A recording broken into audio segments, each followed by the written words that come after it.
Good evening dear student.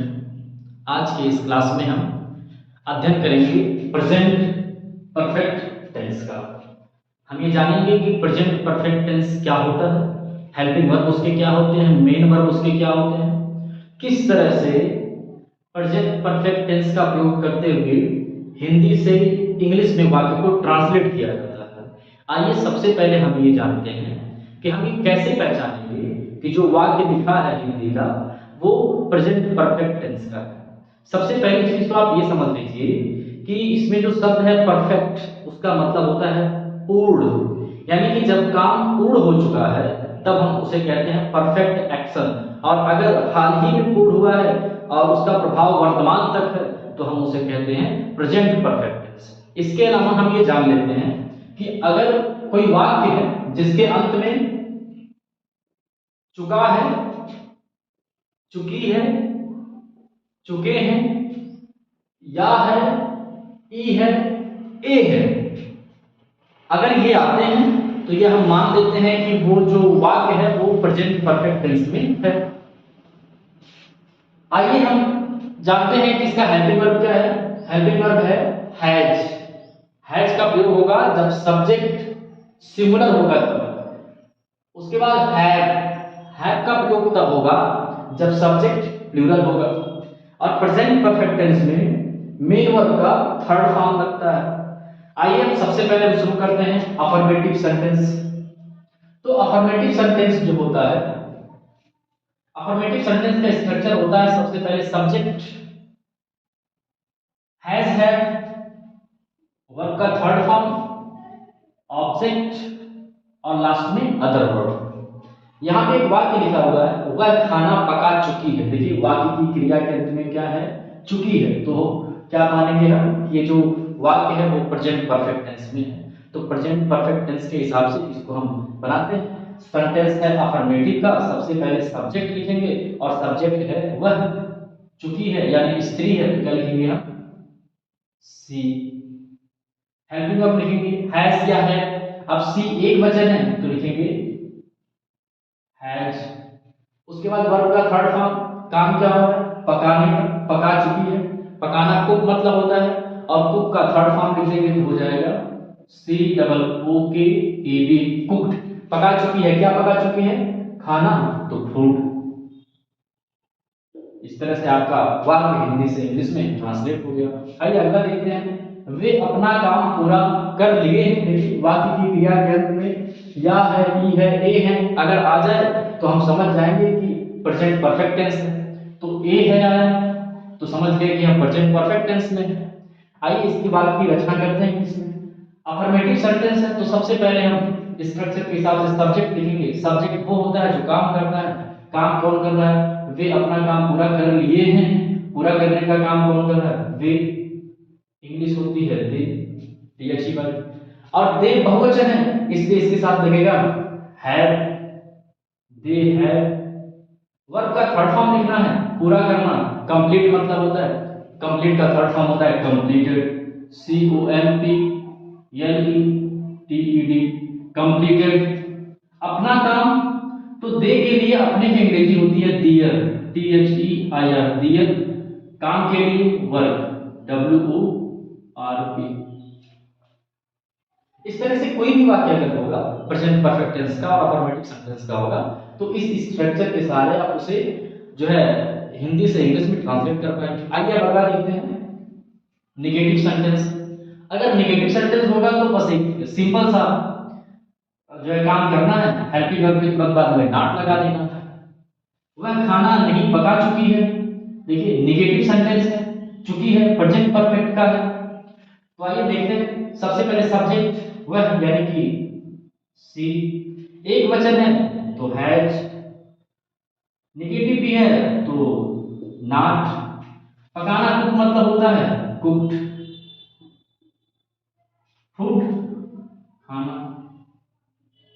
इस तरह से ये भी वाक्य हिंदी से इंग्लिश में बड़े आसानी से बन गया।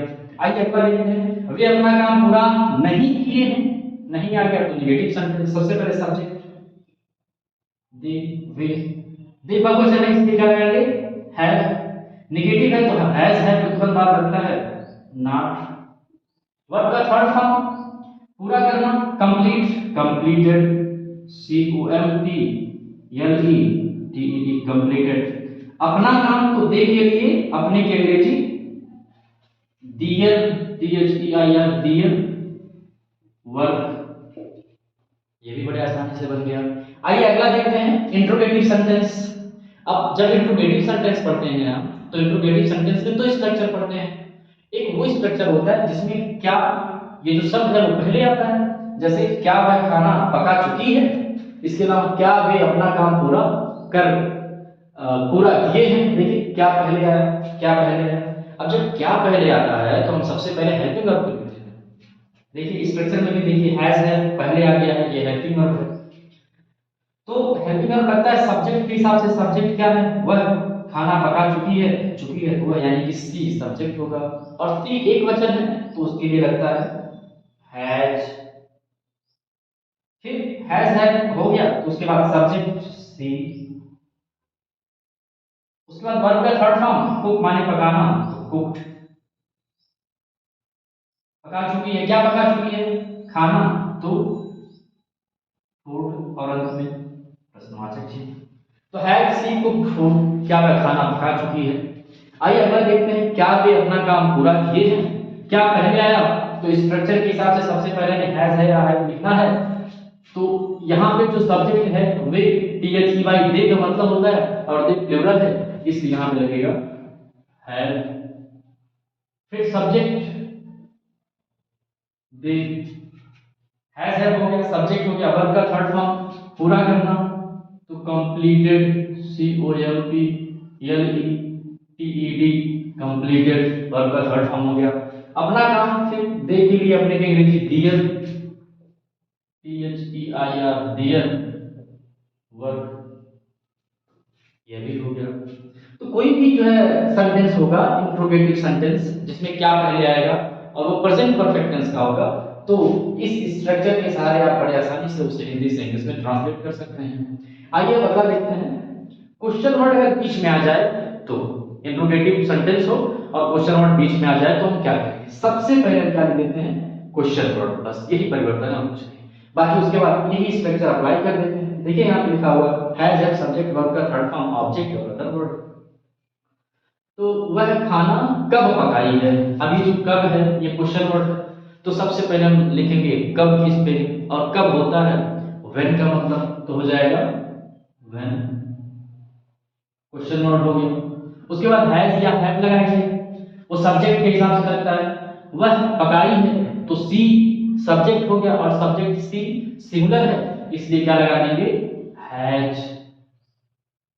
व्हेन हैज, उसके बाद लगाएंगे सब्जेक्ट सी। वर्ब का थर्ड फॉर्म पकाना, कुक, तो ईडी जोड़ देंगे थर्ड फॉर्म हो जाएगा कुक, क्या, फूड। अंत में प्रश्नवाचक चिन्ह। तो when has she cooked food, वह खाना कब पकाई है या वह खाना कब पका चुकी है। अगला है वे अपना काम कैसे पूरा किए हैं। देखिए इसमें भी क्वेश्चन वर्ड बीच में आया है तो सबसे पहले हम क्वेश्चन वर्ड लिख देते हैं हाउ। फिर हैज या हैव लिखेंगे, दे बहुवचन है, सब्जेक्ट दे है इसमें और वो बहुवचन है तो लिखेंगे हैव। फिर सब्जेक्ट दे, स्ट्रक्चर के हिसाब से सब्जेक्ट दे। फिर वर्ब का थर्ड फॉर्म वही पूरा करना, तो कंप्लीटेड हो जाएगा थर्ड फॉर्म COMPLETED, कंप्लीटेड। अपना काम तो दे के लिए अपने की अंग्रेजी THEIR, देयर, WORK, वर्क। अंत में क्वेश्चन मार्क लगा देते हैं। अब देखते हैं interrogative negative sentence. Interrogative negative sentence में क्या होता है, प्रश्नवाचक शब्द भी होता है और नकारात्मक शब्द जैसे नहीं या कभी नहीं भी होता है। अब इंट्रोगेटिव नेगेटिव सेंटेंस अगर है तो इसमें भी एक छोटा सा ही परिवर्तन होता है। देखिए ये इंट्रोगेटिव सेंटेंस में हेल्पिंग वर्ब के बाद सब्जेक्ट है और इंट्रोगेटिव नेगेटिव में क्या करते हैं, बस सब्जेक्ट के बाद नॉट लगा देते हैं, जैसे कि यहाँ सब्जेक्ट के बाद नॉट लिखा हुआ है बस। क्या वह खाना नहीं पकाई है, तो इसमें भी दो स्ट्रक्चर पढ़ते हैं, क्या पहले आया और क्वेश्चन वर्ड बीच में आया। तो क्या पहले आया तो हेल्पिंग वर्ब पहले लिखना है और हेल्पिंग वर्ब में हैज या हैव। अब वह यहाँ पे सी लगेगा, एक वचन है तो लगाएंगे हैज। फिर सब्जेक्ट क्या है, सी। निगेटिव भी है तो सब्जेक्ट के तुरंत बाद लगा देंगे, देखिए सब्जेक्ट के तुरंत बाद नॉट। वर्ब का third form C double O K E D, यही है ना, पकाई है, कुक माने पकाना, कुक का थर्ड फॉर्म हो चुका क्या, फूड। अंत में क्वेश्चन मार्क। बड़े आसानी से जो है आप किसी भी वाक्य को जो हिंदी में लिखा होगा उसे इंग्लिश में ट्रांसलेट कर पाएंगे। ये जितना लिखा हुआ है उसी के माध्यम से, इन स्ट्रक्चर्स के माध्यम से, और ये आपको पता होना चाहिए हेल्पिंग वर्ब और मेन वर्ब। आइए अगला देखते हैं, क्या वे अपना काम पूरा नहीं किए हैं। क्या पहले आया, हमें हैज या है पहले लिखना है, तो सब्जेक्ट है वे, दे मतलब होता है और दे बहुवचन है इसलिए हम लिखेंगे हैव। फिर सब्जेक्ट दे, नेगेटिव भी है तो नॉट। उसके बाद वर्ब का थर्ड फॉर्म पूरा करना, completed, C O M P L E T E D, completed. क्या पूरा किए हैं, अपना काम, तो दे के लिए अपने अंग्रेजी T H E I R D W O R K, आपको दिख रहा होगा I hope, T H E I R D W O R K verb, अंत में क्वेश्चन मार्क लिखा है, क्वेश्चन मार्क का चिन्ह लगा। अब अगर क्वेश्चन मार्क बीच में आ जाए तो बस कुछ नहीं करना है, हेल्पिंग वर्ब से पहले हमें क्वेश्चन वर्ड लिख देना, यानी सबसे पहले क्वेश्चन वर्ड लिख देना। तो क्वेश्चन वर्ड क्या है, क्यों लिखेंगे हम, व्हाई। उसके बाद इसी को अप्लाई कर देंगे, हैज या हैव लगाएंगे। अब यहाँ पे भी बहुवचन है तो क्या लिखेंगे, हैव। फिर सब्जेक्ट, देखिए सब्जेक्ट है टी एच ई वाई, दे। उसके बाद नॉट, देखिए नॉट इसमें भी आया तो लिखेंगे नॉट। वर्ब का थर्ड फॉर्म पूरा करना, completed, C O M P L E T E D,